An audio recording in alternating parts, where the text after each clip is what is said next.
Elles ont toutes les deux un point commun, Améla Oni et Natacha Canapé-Fontaine. Elles célèbrent les mots, les rythmes de la langue francophone. J'ai vraiment l'impression qu'il y a une histoire à écrire avec le public français.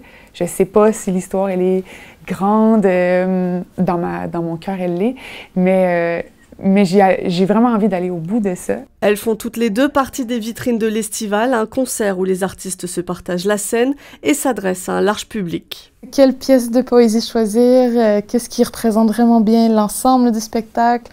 L'ensemble de ce que j'ai à dire, en fait, du travail que je fais au Québec aussi, au Canada. Donc, c'est vraiment assez compliqué dans ce sens-là. Mais j'espère que ça fera plaisir au public qui viendra voir. Si elles ont le français en commun, elles ont un style totalement différent. Améla Oni s'est tournée vers la pop. Ici, vous appelez ça, je crois, de la chanson. Je trouve ça magnifique. Ça danse, il se passe, il y a du rythme, il y a de l'intensité, mais en même temps, il y a un message, il y a toujours quelque chose à raconter.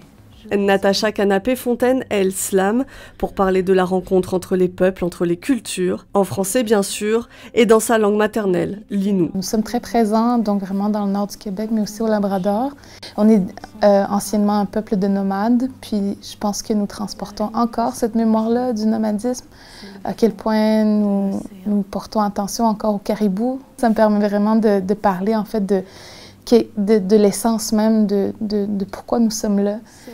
Pourquoi, par exemple, le caribou est important pour nous. Pourquoi est-ce qu'il est important de sauvegarder les cultures pour l'avenir. Pour en découvrir plus, venez les écouter au Saxe d'Acher le vendredi 27 septembre à 20h30.